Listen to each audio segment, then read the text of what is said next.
Now recognize Mr. Min from California. Thank you, Madam Chair. I appreciate the opportunity to discuss artificial intelligence in the federal government.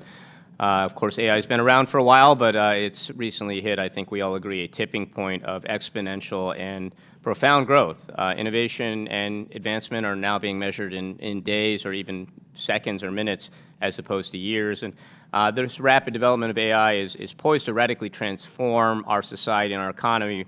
And that's going to create a lot of great benefits, I believe, but also a lot of challenges, including to our workforce, our national security, data privacy, and a whole host of other issues. And these benefits and challenges of AI are also important to consider as we contemplate bringing more AI into our federal government.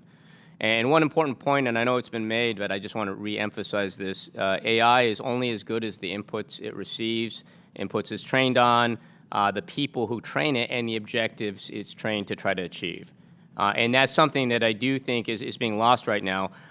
In the rush to think about AI, I think we have to think about what some of the goals are. And a lot of mention has been made of the rash and reckless actions made by the Trump administration, specifically Elon Musk and Doge, around AI. And again, I think what are we looking at as far as goals? I think we want to make sure that the missions of our different agencies, of the tasks they are meant to accomplish, is what's in mind, and not just simply cutting for the sake of cutting.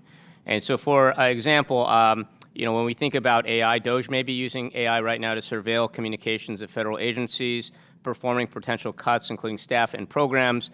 They have stated that they want to use generative AI to automate much of the work previously done by civil servants. But there's a lot of potential mistakes there, as well as the data privacy aspects that have been touched on in previous questions. But this data privacy, and we don't actually know at this point what Elon Musk and Doge have been able to scrape. They certainly have had access to a lot of our data, illegally so, I would add. And what have they done with that? We've been told that they've downloaded them onto private servers.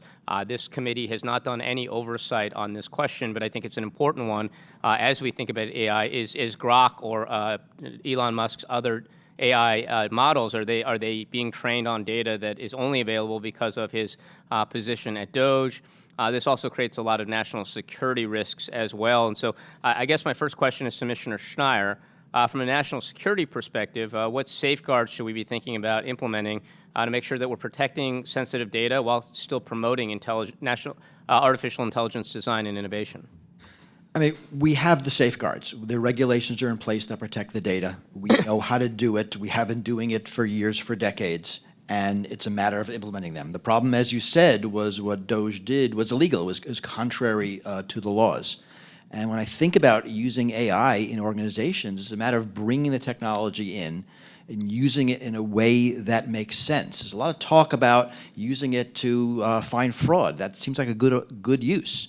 I would want to add, I see Mr. Timmons left, but how about tax fraud? Yep. And that is like the for-profit arm of the government, yep. And we get a lot of bang for our buck for looking for tax fraud. I think AI would be great yep. at a first thing, but it's a matter of keeping the data in the organizations with the laws that protect it. And I think Isaac Asimov wrote a book about this a long time ago, but it's something similar, that we ought to be training AI, as we think about it, to follow basic rules and principles that we want them to follow first and foremost, instead of just thinking about the end goals in mind. Now, again, want to get back to the point of goals being important. When we look at Social Security, when we look at programs like Medicare and Medicaid, it's easy to simply just cut costs. But if we are diminishing service, if we're just looking at cutting costs and not at the service being provided or the efficiency of the service being provided, we end up with huge mistakes.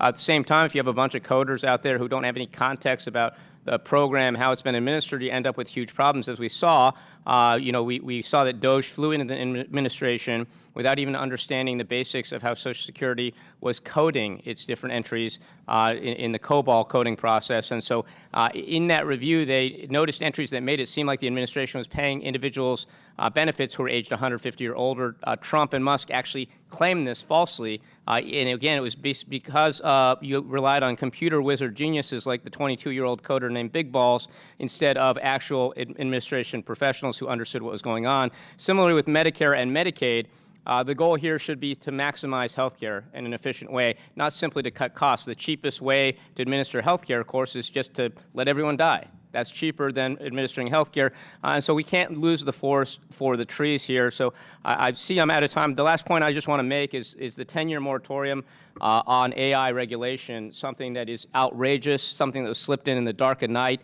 It's a shocking provision to include, so shocking that my colleague, Madam Chair, Taylor Greene, said she would vote against the entire big, beautiful bill if this provision wasn't The stripped out. gentleman's time has And when expired. Ms. Green I and now agree on something, recognize you know Ms. it's Luna right. of Florida. Thank you.